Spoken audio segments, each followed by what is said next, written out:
پچھلے جمعۃ المبارک کو ہم نے گفتگو جہاں پہ چھوڑی سوشل بائیکاٹ، مکہ کی ساری زندگی حضور صلی اللہ علیہ وآلہ وسلم کی مصائب سے بھری پڑی ہے۔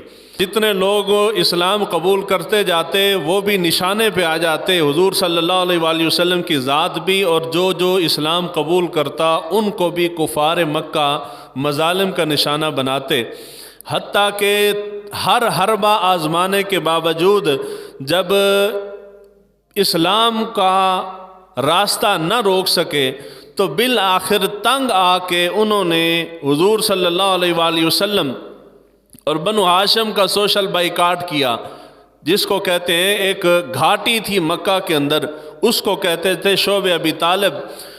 اس کے اندر حضرت ابو طالب اپنی پورے خاندان کو لے کے وہاں پہ چلے گئے، اور جتنے مکہ والے تھے انہوں نے آپس میں یہ تحریری معاہدہ کر لیا تھا، تمام قبائل نے، جن کے اندر 4 شرائط تھی۔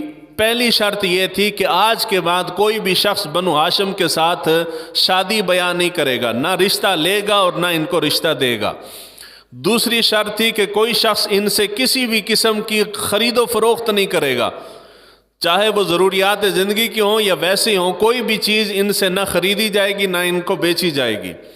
تیسری شرط تھی کہ کوئی شخص ان سے میل جول نہیں رکھے گا، سلام، دعا، کلام، گفتگو، حال چال پوچھنا یہ بھی بند کر دیا۔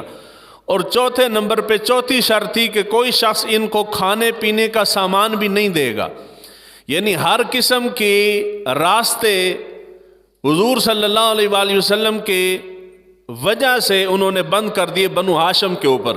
تو حضرت ابو طالب انہوں نے تمام بنو ہاشم کو جمع کیا اور اس گھاٹی کے اندر جا کے قیام پذیر ہوئے۔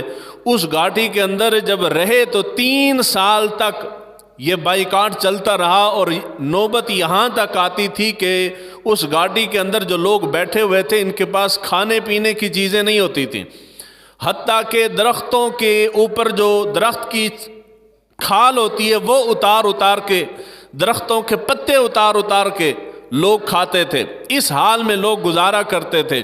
یا جانوروں کی چمڑی جو ہے، چمڑا جس کو بولتے ہیں، وہ ابال کے وہ کھاتے تھے۔ بچے ہر وقت بھوک کی وجہ سے، دودھ نہ ملنے کی وجہ سے بچے سارا دن روتے تھے۔ 3 سال کا یہ عرصہ نہایت تکلیفوں، پریشانیوں اور صعوبتوں کے اندر گزرا۔ 3 سال کے بعد حضور صلی اللہ علیہ وآلہ وسلم کا معجزہ رونما ہوا۔ حضور صلی اللہ علیہ وآلہ وسلم کی خاطر خاندان والوں نے قربانی دی۔ سارا بنو ہاشم جو شعب ابی طالب کے اندر بیٹھا تھا سارے کا سارا مسلمان نہیں تھا، بہت سارے لوگ اس میں کلمہ گو تھے، مگر اکثریت ان لوگوں کی تھی جنہوں نے اسلام قبول نہیں کیا تھا، حضور صلی اللہ علیہ وآلہ وسلم کو بطور نبی نہیں مانتے تھے۔ مگر اس کے باوجود بائیکاٹ ہوا حضور کا، تو خاندان والے جنہوں نے اسلام قبول نہیں کیا تھا وہ بھی پیچھے نہیں رہے، انہوں نے بھی حضور صلی اللہ علیہ وآلہ وسلم کا ساتھ دیا، اور حضور کے ساتھ کندھے کے ساتھ کندھا ملا کے وہ بھی اس بائیکاٹ کے اندر شریک ہو گئے، یعنی ہم حضور کا ساتھ نہیں چھوڑیں گے۔ اتنی سختی، تکلیفیں، پریشانیاں انہوں نے برداشت کی، مگر حضور کا ساتھ نہیں چھوڑا۔ بنو ہاشم میں صرف ایک بندہ تھا، حضور کا چچا ابو لہب۔ ابو لہب کے علاوہ کل بنو ہاشم حضور صلی اللہ علیہ وآلہ وسلم کے ساتھ کھڑے ہو گئے، اور کسی نے پیٹھ نہیں دکھائی۔ یہ وہ جملہ ہے جو میں نے پچھلے جمعۃ المبارک کو عرض کیا تھا کہ دوست اور دشمن کا پتہ مشکل میں چلتا ہے۔ جب پریشانی آئے، مصیبت آئے، تکلیف آ جائے، کوئی ٹینشن بن جائے، سخت ضرورت پڑ جائے، تب معلوم ہوتا ہے کہ دوست کون ہے اور دشمن کون ہے۔ اچھائی میں، آسودگی میں اور مال و دولت کی فراوانی میں، خوشیوں کے موقع پہ ہر بندہ دوست ہے۔ آپ کے پاس پیسے، کائنات ساری کی ساری آپ کی دوست ہے۔ آپ کے پاس رزق کی فراوانی ہے، سارے آپ کے دوست ہیں، غمخوار ہیں، ہر بندہ آپ کا رشتہ دار ہے۔ ہر بندہ دور دراز سے پکڑ کے کوئی نہ کوئی رشتہ نکال کے آپ کا رشتہ بنا لے گا۔ جی میں فلاں کے ذریعے سے میں آپ کا چاچا لگتا ہوں، جی ماما لگتا ہوں۔ اصل رشتہ داری اور تعلق، برادری اور غمخواری کا پتہ تب چلتا ہے کہ جب انسان غریب ہو، انسان مفلوق الحال ہو، انسان پریشان ہو، انسان کے اوپر مشکل آ جائے، قیامت ٹوٹ پڑے، تب کوئی بندہ آئے کسی غریب کے ساتھ اس طرح رشتہ داری نکالے کہ میں تیرا فلاں فلاں ذریعے سے میں تیرا ماما لگتا ہوں۔ غریب کے ساتھ تو سگی اولاد بھی ساتھ نہیں دیتی، اس کا بیوی بچے تک ساتھ چھوڑ جاتے ہیں۔ غریب غربت آ جائے تو غربت کے اندر تو قریبی رشتہ دار بھی ساتھ چھوڑ جاتے ہیں۔ اور اس زمانے میں تو حالت یہ ہے کہ بہت سارے واقعات ہمارے سامنے ہوتے ہیں، بیٹا غریب ہو تو سگی ماں اور سگا باپ بھی ساتھ چھوڑ جاتا ہے۔ غربت ایسی چیز ہے۔ تو غریبی کے اندر پتہ چلتا کہ کون حقیقی دوست ہے اور کون دشمن ہے۔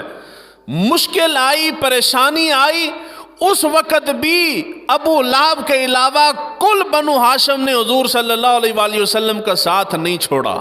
تو جب بندہ کسی کے ساتھ مشکل میں کھڑا ہوتا ہے، پریشانی میں کھڑا ہوتا ہے، تو اس کے اصل حقیقی خون کا پتہ ہی تب چلتا ہے کہ وہ کتنے حلالی خون کا ہے۔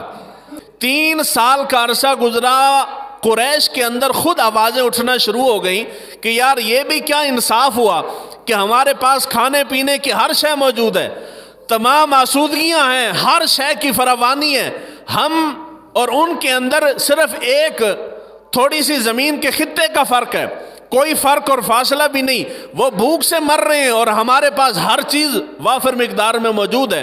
تو اتنا ظلم اور زیادتی اچھا نہیں، اس بائیکاٹ کو ختم کرنا چاہیے۔ 5 بندے تھے جنہوں نے سب سے پہلے اس معاہدے کے خلاف آواز اٹھائی۔ ان میں سب سے پہلے ہشام بن عمر عامری، زہیر بن ابی امیہ، مطعم بن عدی، ابو البختری اور زمع بن الاسود۔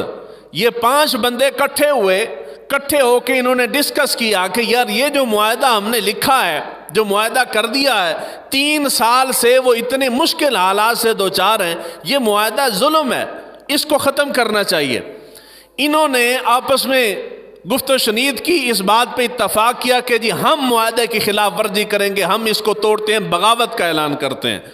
یہ مشاورت کر کے بیت اللہ میں آئے۔ بیت اللہ میں اس وقت حضرت ابو طالب بھی اس وقت وہاں موجود تھے، ایک سائڈ پہ بیٹھے ہوئے تھے۔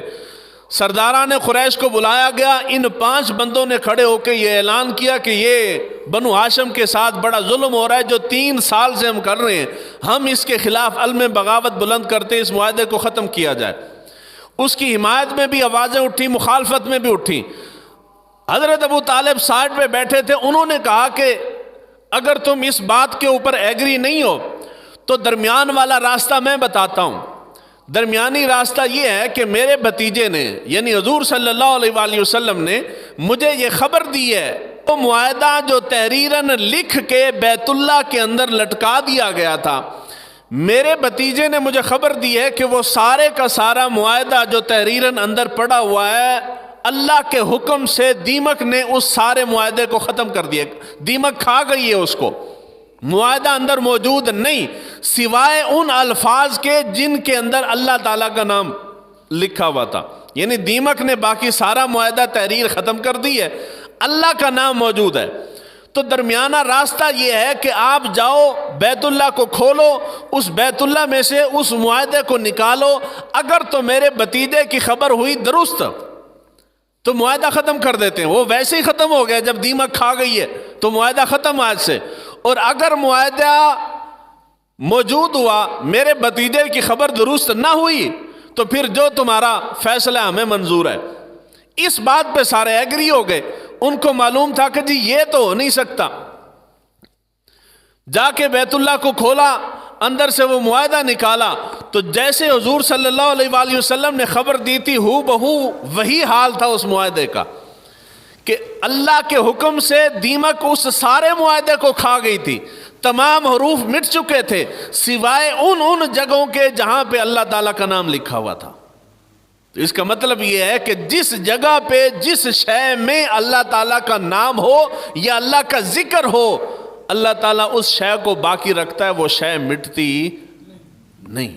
صدیاں گزر گئی ہیں، بڑے بڑے سلاطین کے بنائے ہوئے محلات اور قلعے مسمار ہو گئے، بھسم ہو گئے، کھنڈرات بن گئے، نام و نشان تک مٹ گیا۔ مگر صدیوں سے جہاں جہاں اللہ کا ذکر ہو رہا تھا وہ جگہ نہیں مٹی۔ کون سی جگہ؟ کہ جہاں سلاطین نے، بادشاہوں نے مساجد بنائی تھی، چونکہ وہاں ذکر ہی خدا کا ہو رہا ہے تو مسجد نہیں مٹی، ان کی مضبوط ترین محلات مٹ گئے ہیں، کھنڈر ویران اور برباد ہو گئے ہیں، مگر جہاں جہاں میرے رب کا ذکر ہو رہا تھا اللہ تعالیٰ نے اس گھر کو باقی رکھا ہے، اس جگہ کو باقی رکھا ہے۔ تو یہی مثال گھر کی بھی ہے، یہی مثال انسان کے جسم کی بھی ہے۔ جس جسم کے اندر اللہ کا ذکر ہوتا ہے اللہ تعالیٰ اس جسم کو بھی باقی رکھتا ہے، جس روح کے اندر اللہ کا ذکر بس جاتا ہے اللہ تعالیٰ اس روح کو بھی باقی رکھتا ہے، جس مکان میں اللہ کا ذکر بس جاتا ہے اللہ تعالیٰ اس مکان کو بھی باقی رکھتا ہے، جس جگہ پہ اللہ کا ذکر ہوتا ہے اللہ تعالیٰ اس جگہ کو باقی رکھتا ہے۔ تو ضابطہ، قاعدہ، قانون یہ ہے کہ جس نے اللہ تعالیٰ کی ذات کے ساتھ جتنا تعلق مضبوط کر لیا وہ اتنا بچ گیا ہے، اور جس نے اللہ کی ذات کے ساتھ اپنا تعلق مضبوط نہیں کیا، دوسری مادی اشیاء کے اوپر بھروسہ کیا، ان کے ایک پل کا بھی بھروسہ نہیں۔ اسی پاکستان کے اندر ایک صاحب، بہت بڑی پارٹی کے صاحب تھے، وہ صدر پاکستان تھے۔ کیا تھے جی؟ پاکستان کے صدر تھے۔ ایدے تو بڑا تو عہدہ کوئی نہیں جی پاکستان ہے، اس مادی دنیا میں سب سے بڑا عہدہ جی صدر پاکستان کا ہے، وہ صدر پاکستان تھے۔ میں جدو کو گال کریں گے نا تو انہوں پتہ چل جائے گا کہ کیڑا صدر سی۔ یہ صرف ایک کہانی نہیں، ہر روز اسی طرح کی کہانیاں ہیں۔ صدر پاکستان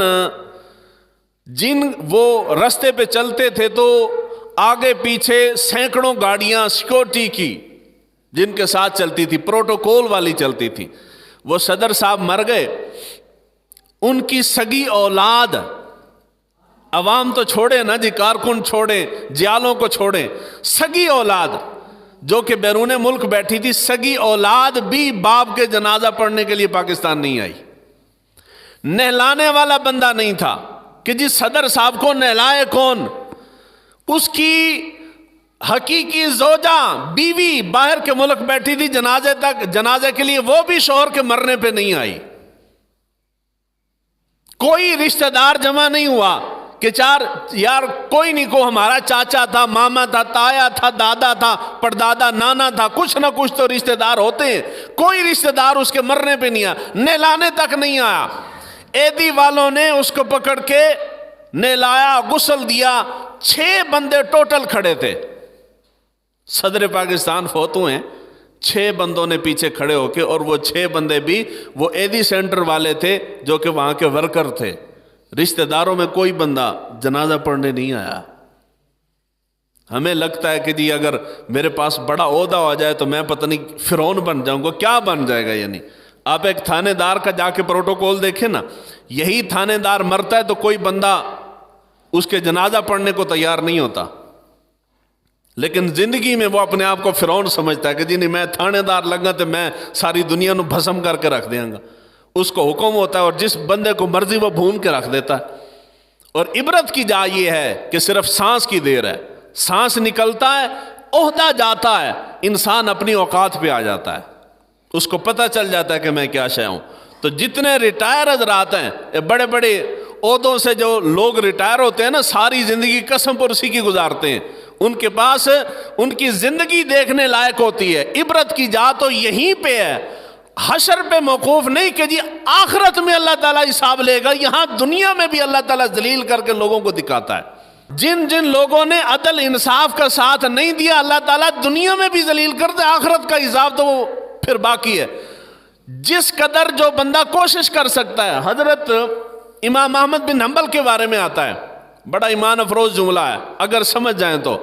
حضرت امام احمد بن حنبل جیل کے اندر بند تھے، اور ان کو جیل سے باہر نکل کے نماز کے لیے جانے یا جمعہ کے لیے جانے کی اجازت نہیں تھی۔ جب جمعے کا دن ہوتا تھا، امام احمد بن حنبل وضو کرتے تھے، وضو کر کے جیل کے دروازے تک جاتے تھے، جیل کا جو دربان تھا وہ آگے ان کو جانے نہیں دیتا تھا، وہ ان کو روک دیتا، دروازہ بند کر دیتا، آپ خاموشی سے واپس آ کے بیٹھ جاتے۔ ہر جمعہ ایسے ہوتا۔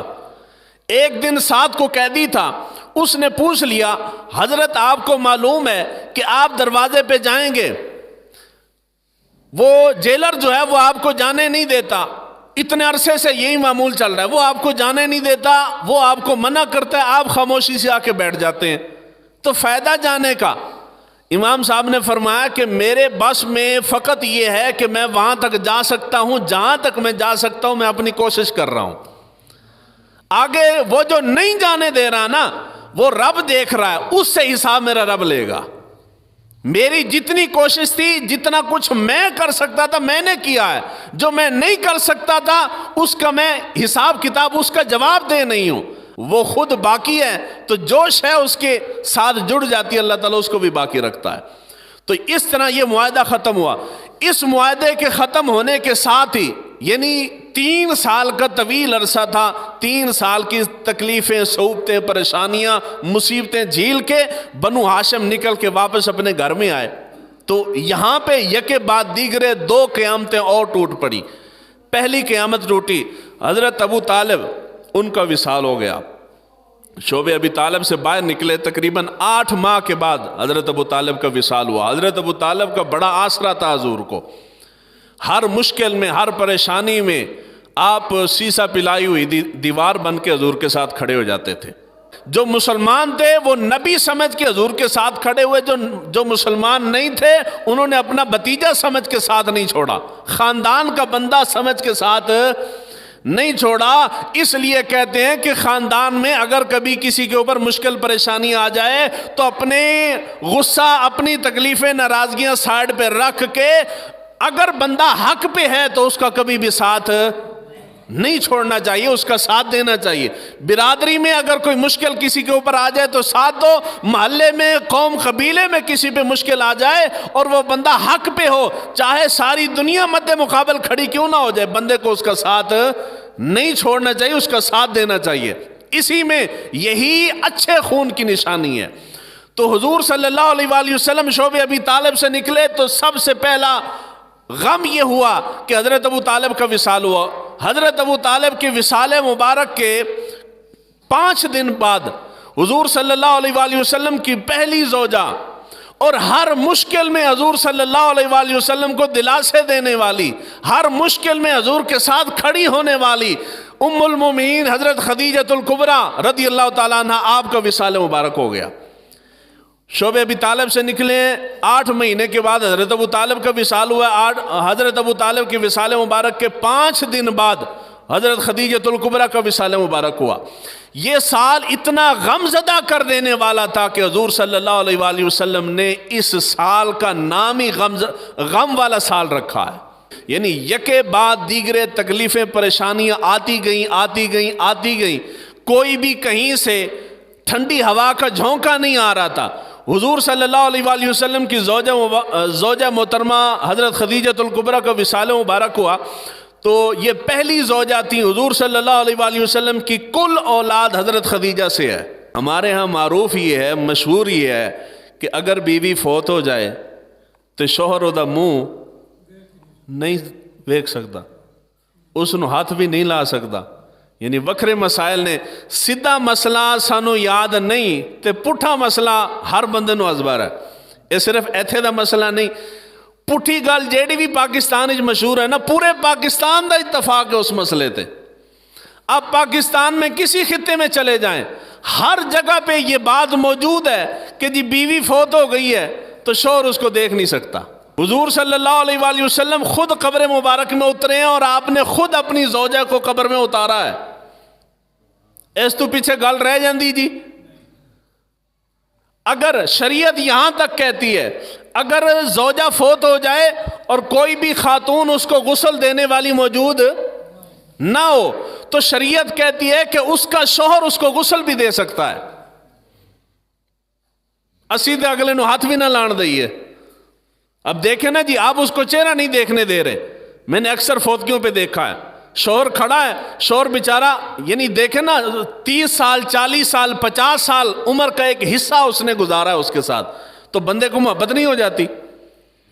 زندگی چ بندہ بیگم کول تنگ ہوندا ہے یا بیگم جنے کول تنگ ہوندی ہے، وہ ایک الگ مسئلہ ہے۔ جب فوت ہو جاتے ہیں تو دل رنجیدہ تو ہوتا ہے نا جی. یہ آپ ایک خاتون کے ساتھ 30 سال تک شادی کا رشتہ رہا ہے، 40 سال تک رہا ہے، تو اس خاتون کے ساتھ محبت نہیں؟ جب فوت ہو جائے گی دل دکھی ہوتا ہے کہ نہیں ہوتا؟ ہوتا ہے نا جی، دل دکھی ہوتا ہے. تو آخر اس کا بھی تو دل چاہتا ہے نا کہ جی جا رہی ہے تو آخری بار دیکھ ہی لوں اس کو.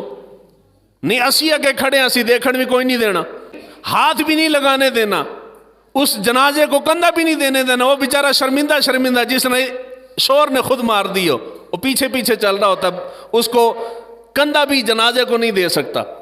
آخری مرتبہ اس کو اندر اتارنے کی بھی ہم اجازت نہیں دیتے، ہر شے دروازے بند ہو گئے. وہ کیوں جی؟ یہی خاتون جو دنیا میں آپ کی بیوی ہے، جنت میں جب ہم جائیں گے اللہ تعالی ہم سب کو حضور کے صدقے جنت میں لے جائے. ہم جنت میں جائیں گے تو یہی بیویاں وہاں بھی ہماری بیویاں ہوں گی. اور جڑی 70 ہوراں تسی سن رکھی ہیں نا، وہ 70 ہوراں تھلے ہون گیاں تو انہاں سارے دی سردار اے دنیا والی بیوی ہوئے گی. یہ فضیلت ہے، یہ تعلق ہے. تو اس لیے ان دندوں سے باہر نکلیں. حضور صلی اللہ علیہ وآلہ وسلم نے اپنی زوجہ محترمہ کو خود قبر مبارک کے اندر اتارا. علیہ وآلہ وسلم نے دیکھا کہ بار بار ہر طریقے سے مکہ والوں کو سمجھا کے کوئی بھی بندہ اسلام قبول کرنے کو تیار نہیں ہے. یہاں ایسی زمین یہ بن گئی ہے کہ اسلام کا پودا یہاں تناور ہو ہی نہیں سکتا. حضور یہاں سے مایوس ہو کے حضور صلی اللہ علیہ وآلہ وسلم نے مکہ کے قرب و جوار کے اندر جو قبائل تھے، بستیاں تھیں، علاقے تھے، وہاں پہ حضور صلی اللہ علیہ وآلہ وسلم نے تبلیغ کرنے کا مشن شروع کیا. سب سے پہلے حضور صلی اللہ علیہ وآلہ وسلم طائف تشریف لے کے گئے. پرانی جو اردو کی کتاب تھی غالباً دوسری یا تیسری والی کتاب کے اندر یہ واقعہ تفصیل کے ساتھ موجود تھا، اب کا حال معلوم نہیں ہے. طائف حضور صلی اللہ علیہ وآلہ وسلم تشریف لے کے گئے. سب سے پہلے طائف ہی کیوں گئے؟ اس لیے گئے کہ اس علاقے میں طائف کا علاقہ جو تھا وہ رئیسوں کا علاقہ سمجھا جاتا تھا. دولت مند، پیسے والے اور تگڑے تگڑے لوگ جو تھے وہ سارے کے سارے طائف میں تھے. اگر ایک تگڑا بندہ اسلام قبول کرتا ہے تو اس کی وجہ سے بہت سارے لوگ اس کی دیکھا دیکھی بھی اسلام میں داخل ہو جاتے ہیں. بہت مرتبہ ایسا ہوا کہ کسی قبیلے کے سردار نے اسلام قبول کیا، اس سردار کی وجہ سے پیچھے پورے قبیلے نے اسلام قبول کر لیا. تو نیچے والے کو دیکھ کے اوپر والا سبق نہیں لیتا، اوپر والے کو دیکھ کے نیچے والا سبق حاصل کر لیتا ہے. حضور صلی اللہ علیہ وآلہ وسلم نے مکہ سے باہر تبلیغ کا آغاز کیا تو سب سے پہلے جو پیسے والے تگڑے لوگ رئیس امیر زادے تھے حضور نے ان کو ٹچ کیا، ان کی طرف گئے. طائف میں حضور صلی اللہ علیہ وآلہ وسلم گئے تو طائف کے سارے لوگ ہی تگڑے تھے. ان طائف والوں میں جو سردار سمجھا جاتا تھا وہ عمر کا خاندان تھا. اس عمر کے خاندان میں 3 بھائی تھے جو اس علاقے کے طائف کے سردار سمجھے جاتے تھے. حضور صلی اللہ علیہ وآلہ وسلم تشریف لے کے گئے، ان تینوں کو اسلام کی دعوت دی، ایک کو، دوسرے کو، تیسرے کو. حضور نے سب کو اسلام کی دعوت دی. بدبختی یہ ہے کہ تینوں میں سے کسی نے بھی اسلام قبول نہیں کیا. الٹا انہوں نے ٹھٹھا اور مذاق اڑایا. جس طرح پیسے والے بندے کو غریب کوئی عالم دین چلا جائے تو اس نے دین دی گل سنائے، تو پیسے والا بندہ اس دی گل جے تیرے تے جے رب دا کرم ہوندا تے تو میرے کول تے نہ آندا. یہ جو دھندا اس زمانے میں ہمارے دماغوں کے اندر گھسا ہوا ہے، اس زمانے میں بھی لوگ یہی سمجھتے تھے. لوگ سمجھتے ہیں کہ جس کے پاس پیسہ ہے وہ اس کے اوپر اللہ کا کرم ہے، حالانکہ پیسہ رب کا کرم ہے. اگر پیسہ رب کا کرم ہوتا اللہ تعالیٰ اپنے دشمنوں کو کبھی روپیہ بھی نہ دیتا. اللہ تعالیٰ نے دشمنوں کو دے رکھا ہے اس لیے کہ پیسے کی کوئی اہمیت، پیسہ ہمارے ہاں اہمیت کا حامل ہے مگر رب کے ہاں تقوی اہمیت کا حامل ہے، پیسہ حامل نہیں. وہ سارے پیسے والے تھے، انہوں نے دیکھا کہ یہ مفلوق الحال آگے پیچھے کچھ بھی نہیں، اس کا اور ذریعہ معاش بھی کوئی نہیں، پھٹے پرانے بوسیدہ کپڑوں والا آ کے ہمیں کہہ رہا ہے کہ میں اللہ کا نبی ہوں. انہوں نے آگے سے کہا معاذ اللہ استغفر اللہ، انہوں نے کہا کہ رب کو اور بندہ ہی کوئی نہیں ملا، نبی بنانے کے لیے.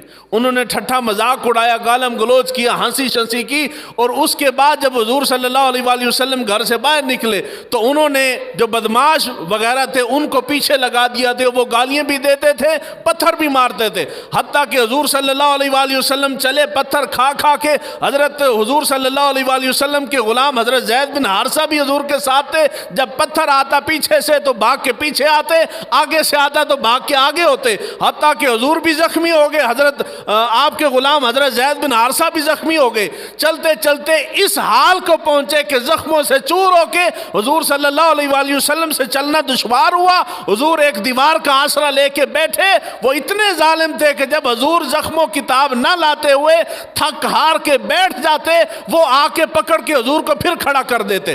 جب حضور چلنے لگتے تو پھر پتھر مارنا شروع کر دیتے. مدت گزر گئی. ایک دن بیٹھے ہوئے حضرت ام المومنین حضرت عائشہ صدیقہ نے کہا، یا رسول اللہ صلی اللہ علیہ وآلہ وسلم، میں نے دیکھا ہے آپ کی زندگی مبارک میں سب سے مشکل ترین دن آپ کے اوپر جو آیا ہے وہ احد کا دن تھا. یا رسول اللہ، احد سے زیادہ سخت دن بھی کبھی آپ پہ آیا ہے؟ حضور نے فرمایا کہ ہاں، احد تو کوئی شے نہیں، احد سے بھی زیادہ سخت دن میرے اوپر وہ تھا کہ جب میں طائف والوں کو اسلام کی دعوت دینے گیا تھا. طائف والوں کو دعوت دینے گیا. یہ بخاری کی روایت ہے، آگے بخاری کی شروع ہوتی ہے. حضور نے ارشاد فرمایا کہ انہوں نے میرے اوپر اتنے پتھر برسائے کہ میرے ہوش قائم نہیں رہے. طویل سفر طے کر کے جب میرے حواس قائم ہوئے، میں نے آسمان کی طرف دیکھا تو ایک بادل تھا جو میرے اوپر سایہ کر رہا تھا. اس بادل میں سے جبرائیل کی آواز آئی، اے اللہ کے نبی، آپ کی قوم نے جو آپ کے ساتھ حشر کر دیا ہے، آپ کا رب فرما رہا ہے کہ میں سارا دیکھ رہا ہوں. جو جملے انہوں نے آپ کو کہے ہیں، آپ کے دل مبارک قلب مبارک کے اوپر گراں گزرے ہیں، رب فرماتا ہے کہ میں نے وہ بھی سن لیے. اللہ تعالیٰ نے آپ کے اختیار میں پہاڑوں کے فرشتے کو کر دیا ہے. اگر آپ حکم کریں تو یہ پہاڑوں کا فرشتہ یہ پہاڑ اٹھا کے اس طائف والی بستی کے اوپر مار دے.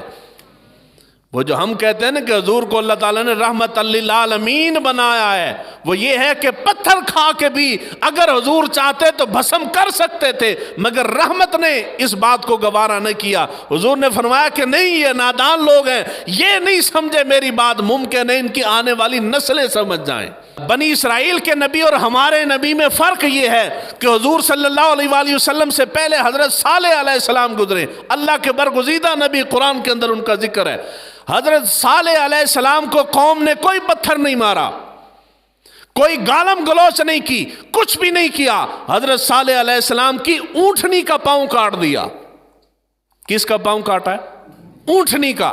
حضرت صالح علیہ السلام کو کچھ نہیں کہا، صرف اونٹنی کا پاؤں کاٹا ہے. انہوں نے، اللہ کے نبی نے دعا کی، ساری قوم برباد ہو گئی. یہاں حضور صلی اللہ علیہ وآلہ وسلم کے جسم مبارک کے اوپر پتھر لگے ہیں. حضور صلی اللہ علیہ وآلہ وسلم کو لو لہان کیا گیا، گالم گلوچ ٹھٹھا مذاق اڑایا گیا، مگر حضور کی زبان اقدس سے بد دعا کے الفاظ نہیں نکلے. اس کو کہتے ہیں رحمت للعالمین، کہ حضور نے پتھر کھا کے بھی آگے سے دعائیں دی ہیں. وہ حضور کی رحمت تھی کہ اسلام دین ہم تک پہنچا. اگر جس طرح ہم سخت مزاج ہیں، اگر حضور بھی اسی طرح سختی دکھاتے تو کبھی بھی دین دنیا میں نہ پھیلتا. حضور صلی اللہ علیہ وآلہ وسلم مختلف قبائل کو، یہ طائف کا گزر گیا. حضور صلی اللہ علیہ وآلہ وسلم حج کے موقع پہ، یہ مکہ کے اندر میلہ لگتا تو اس میلے کے اوپر دور دراز کے لوگ جمع ہوتے.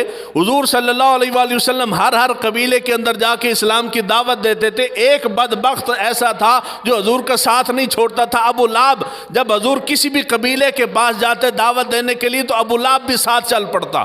حضور دعوت دے کے فارغ ہوتے تو ابو لہب وہیں کھڑے ہو کے شور مچا دیتا، محمد کی بات نہ سننا، یہ اپنے دین سے پھر گیا.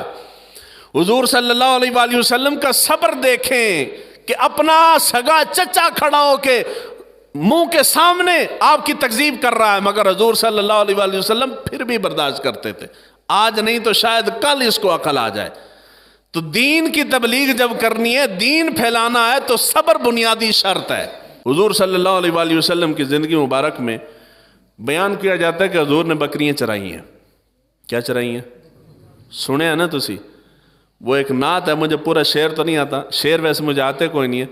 یہ تاہا دی شان والیا عرصہ تے جان والیا، اس میں ایک وہ شعر پڑھتے ہیں، شان تیری بلے بلے رب بھی درود پڑھے کلے بکریاں چران والیا، سنے آئے گا نا تسی۔ اب میں یہاں کوئی چودھری صاحب بیٹھے ہوں اچھے سوٹٹ بوٹٹ کپڑے شپڑے پہن کے، میں انہوں آکھاں کو بکریاں چران آلیا تو میرے نہ لڑ نہیں پوے گا، اٹھ کے لڑ پوے گا نا جی۔ بھئی یہ شان نہیں ہے، یہ تو توہین ہے بندے کی۔ اب حضور کو کہتے ہیں بکریاں چرانے والا، تو یہ شان ہے؟ اس زمانے میں اپنی بکریاں چرانا یہ توہین نہیں۔ مثال ہے میں جو باہر نکلوں میں اپنا ایک بکرا یا 2-3 بکریاں لے کے جا رہا ہوں تو یہ توہین ہے؟ نہیں۔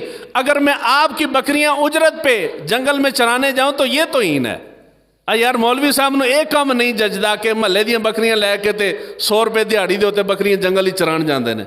میں اگر بکریاں چرانا شروع کر داں تو تسی مینوں مسلے تے کھلون دیو؟ نہیں یار مولوی ہو کے کیڑا کام شروع کر دے۔ جس طرح مولوی ہو کے بکریاں چرانے والے کو آپ برداشت نہیں کرتے، اسی طرح نبی ہو کے بھی اجرت پہ بکریاں چرانا نبی کے مقام و مرتبے کے خلاف ہے۔ حضور صلی اللہ علیہ وآلہ وسلم نے یہ جو جملہ میں کہہ رہا ہوں یہ آپ کو کوئی نہیں بتائے گا۔ حضور صلی اللہ علیہ وآلہ وسلم نے بکریاں چرائی ہیں۔ بخاری کی روایت ہے، حضور صلی اللہ علیہ وآلہ وسلم نے ارشاد فرمایا، عن ابی ہریرہ عن النبی صلی اللہ علیہ وآلہ وسلم قال ما بعث اللہ نبیا الا راعی الغنم فقال اصحابہ وانت فقال نعم كنت ارعاها على قراریط لأہل مکہ۔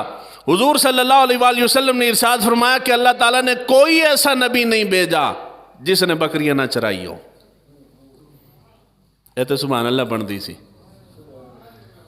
1,24,000 انبیاء میں سے کوئی نبی ایسا نہیں جس نے بکریاں، ہر نبی نے بکریاں چرائی ہیں۔ اور تو سیاحنا ہے پہلے آپ تو انکار کر رہے ہو۔ میں نے انکار یہ کیا ہے کہ کسی نبی، حضور سمیت کسی نبی نے بھی اجرت پہ بکریاں نہیں چرائی۔ جس نے چرائی ہیں اس نے اپنی چرائی ہیں۔ اے گل ہے سمجھنے والی۔ کسی کی چرانا بکریاں اجرت کے اوپر یہ نبی کے مقام و مرتبے کے خلاف ہے۔ اپنی بکریاں چرانا مقام و مرتبے کے خلاف۔ جی میں اتوں اڈے تو اپنا سامان مونڈے تے رکھ کے آ رہا ہوں گھر، تے کو توہین تے نہیں؟ تے جی میں کسے بندے دا سامان انہوں آکھاں 100 روپیہ دیویں تے میں تیرا سامان ہوتے چھاڑا کسے دا سامان چک کے جا رہے ہوں تے یہ توہین ہے۔ انبیاء نے بکریاں چرائی ہیں مگر اپنی چرائی ہیں، کسی کی اجرت پہ نہیں چرائی۔ اجرت پہ چرانا یہ مقام و مرتبے کے خلاف ہے۔ اس بخاری کے اندر جو لفظ ہے نا قراریتا، اس لفظ سے محدثین کو، علماء کو یہ مغالطہ لگا کہ حضور نے اجرت پہ بکریاں چرائی ہیں، حالانکہ ایسا نہیں تھا۔ قرارید مکہ کے اندر ایک مقام تھا، اس مقام کا نام ہے قرارید۔ حضور فرما یہ رہے ہیں کہ میں مکہ کے اندر اس مقام کے اوپر بکریاں چرایا کرتا تھا۔ اور یہ جملہ صرف میرا نہیں، ملا علی قاری نے اس حدیث مبارکہ کی شرح کرتے ہوئے یہی جملہ عرض کیا ہے۔ انہوں نے کہا کہ جی اگر آپ یہ کہتے ہیں کہ حضور نے آل مکہ کی بکریاں اجرت پہ چرائی ہیں تو یہ حضور کا مقام و مرتبہ نہیں۔ حضور کا مقام و مرتبہ یہ ہے کہ اللہ تعالیٰ نے ہر نبی کو بے عیب پیدا کیا ہے، پیشے کے لحاظ سے، جسمانی لحاظ سے، اخلاق کے لحاظ سے، حسب اور نسب کے لحاظ سے جتنے نبی اللہ تعالیٰ نے بھیجے ہیں وہ بے عیب تھے، کسی نبی میں عیب نہیں تھا۔ اللہ تعالیٰ نے حضور صلی اللہ علیہ وآلہ وسلم کو بھی عیب بنا کے بھیجا ہے۔ تو حضور نے بکریاں چرائی ہیں اور کل انبیاء نے بکریاں چرائی ہیں، مگر چرائی کس کی؟ اپنی چرائی ہیں، کسی کی نہیں چرائی۔ تو یہ چرانے کے باوجود جو بندہ اپنا کام کر رہا ہو آپ اس کو کلی نہیں کہتے، کلی اس کو کہتے ہیں جو کسی کا کام کر رہا ہو۔ بکری چرانے والا اس کو کہا جاتا ہے جو کسی کی چرا رہا ہو، جو اپنی چرا رہا ہو اس کو۔ تو حضور صلی اللہ علیہ وآلہ وسلم کے متعلق یہ کہنا کہ بکریاں چران آلیا، یہ حضور صلی اللہ علیہ وآلہ وسلم کا شان نہیں ہے، حضور کی توہین ہے۔ تو اس طرح کا جملہ نہیں کہنا چاہیے۔ اللہ تعالیٰ ہمیں دین کو سیکھنے سمجھنے کی توفیق عطا فرمائے۔